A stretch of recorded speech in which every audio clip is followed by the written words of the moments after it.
Hello guys, welcome back to channel. So आज जो है हम एशियन पेंट स्टॉक के ऊपर बात करने वाले हैं। गाइस, एशियन पेंट्स का स्टॉक जो है वो पिछले 4 साल में स्टॉक ने कोई भी रिटर्न जो है वो नहीं दिया है अपने इन्वेस्टर्स को। आप देख सकते हैं कि 2020 से डेटा है हमारे पास। पिछले 4-5 सालों में स्टॉक ने जो है वो लिटरली जीरो रिटर्न दिए है, रादर नेगेटिव रिटर्न दिए है। तो अगर आपके पास ये स्टॉक है तो आपको इसी वीडियो से समझ आएगा कि एक्जैक्टली आपने क्या करना है। एंड अगर आप ऊपर के लेवल पे फंसे हो तो आज के इस शॉर्ट वीडियो में आपको समझ जाएगा कि आपने क्या इसको होल्ड करना है या आपने इसको सेल करके निकल जाना है। गाइस, ये स्टॉक जो है वो खुद के पर्सनल पोर्टफोलियो में भी है एंड मैं खुद भी जो है वो लॉस में बैठा हूँ। जैसे हम देख सकते हैं कि मेरे पास जो इसका एलोकेशन है एशियन पेंट्स का मोर देन 5% है एंड मैं खुद भी जो है इस पोर्टफोलियो में इस स्टॉक में जो है लॉस में बैठा हूँ। तो मैं क्या करने वाला हूँ आपको ये भी समझ जाएगा इस वीडियो से। वीडियो एंड तक देखिए, उसके लिए आपको तभी समझ आएगा कि एक्जैक्टली आपको करना क्या है। ये पिछले 1 साल में स्टॉक लिटरली जो है वो नीचे ही आता जा रहा है। अगर हम देखिए एक पॉइंट पे स्टॉक जो है वो 3300 के लेवल पे था, अब स्टॉक गिर के जो है 2300 के लेवल पे जो है वो आ चुका है। तो 1000 रुपए का डिक्लाइन जो है वो स्टॉक में आया है। तो गाइस ये क्यों हो रहा है, तो गाइस ये जानेंगे। अगेन, बिरला ओपस का जो रिसेंट एंट्री था 1 साल पहले पेंट्स मार्केट में, उसके कारण तो हुआ ही ये चीज़। लेकिन जो सबसे बड़ी चीज़ है वो है guys demand slow down. Demand slow down बहुत बुरी तरीके से हुई है पेंट सेक्टर में। अगर हम देख सकते हैं कि हमारे पास जो है वो पिछले यहाँ पर 11 साल का डेटा है। अगर हम देखिए पिछले 11 साल में कभी भी जो है कंपनी ने नेगेटिव ग्रोथ पब्लिश नहीं की थी।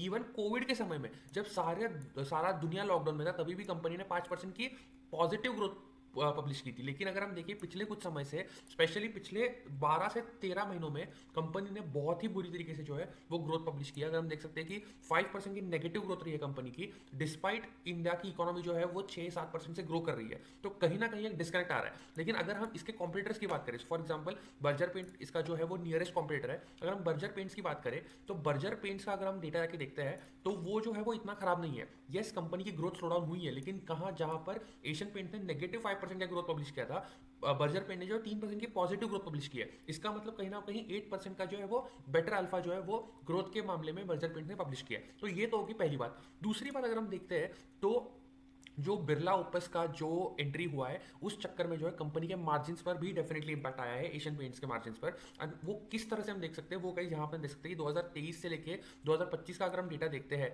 तो कहाँ कंपनी के मार्जिन जो थे 21, 23, 24% के मार्जिन रहते थे, अब वो गिर के जो है 17-18% के जो है मार्जिन रह गए। एक पॉइंट पे तो 15% तक के मार्जिन नीचे चले गए थे।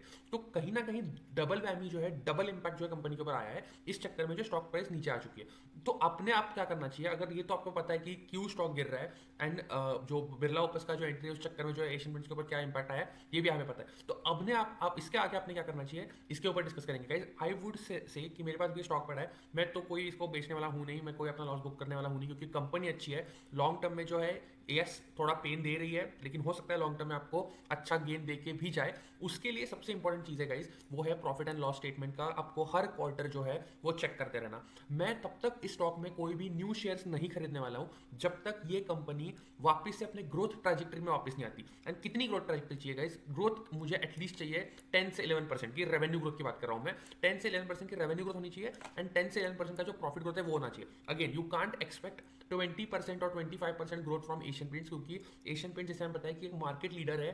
तो ऑब्वियसली इतने बड़े बेस पे कंपनी 15, 20, 30% से ग्रोथ नहीं कर सकती।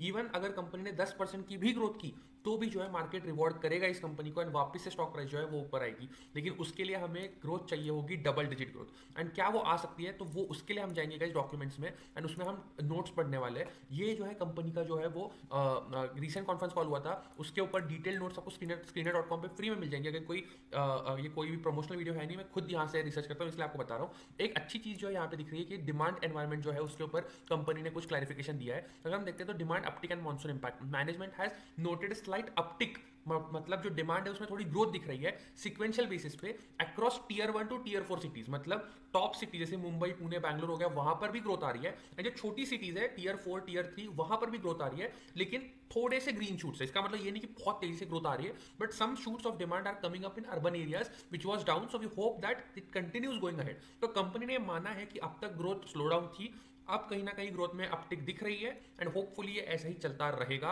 अगर चलता रहता है तो काफी अच्छी बात है। गाइस, एक और अच्छी बात जो है कंपनी की जो हुई है, अगर आप देखोगे क्विकली अगर हम इसके क्वार्टरली रिजल्ट्स के ऊपर जाते हैं तो आने वाला क्वार्टर जो है सितंबर का क्वार्टर होने वाला है गाइस। सितंबर के क्वार्टर में कंपनी ने आप देख सकते हो कि किस तरह से पिछला सितंबर का क्वार्टर जो था सितंबर 2024 वो सबसे बुरा क्वार्टर रहा था कंपनी का, जिसमें कंपनी ने बस 8,000 करोड़ के सेल्स किए थे। तो हम देख सकते हो कि अब तक के सबसे वर्स्ट सेल्स थे पिछले 4 सालों में।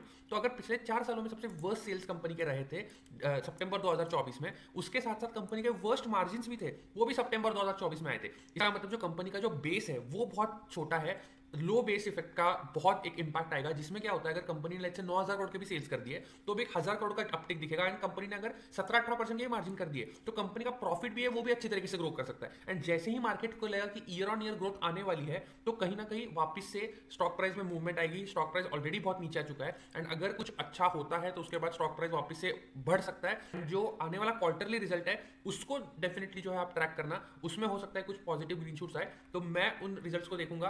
अगर उसमें ग्रोथ आती है तो definitely I stay with the company. मैं कोई भी न्यू स्टॉक ऐड करने नहीं वाला हूं इस कंपनी का अभी इस टाइम पर, लेकिन अगेन ऑब्वियसली चीजें चेंज होती है। मेरा खुद का पर्सनल पोर्टफोलियो है जिसमें ये जैसे मैंने दिखाया था ये मेरा खुद का मेरे पास कौन से स्टॉक्स है मैं रिवील करूंगा एक एक करके, लेकिन ये मेरे खुद के पर्सनल पोर्टफोलियो का पूरा परफॉर्मेंस है पिछले कुछ समय का। इसमें हम देख सकते हो कि 6 मंथ्स का अल्फा 5% है, 1 ईयर का अल्फा 10% है एंड सिंस इंसेप्शन का अल्फा लगभग 30% का अल्फा है मेरे पोर्टफोलियो का। अगर आपको जानना है मेरे पोर्टफोलियो में कौन से स्टॉक्स है तो डेफिनेटली मेरा जो फ्री व्हाट्सएप ग्रुप है उसको ज्वाइन कर सकते हो, लिंक आपको उसकी डिस्क्रिप्शन में मिल जाएगी। अगर वीडियो अच्छा लगा आपको तो please like share and subscribe करना मत भूलना।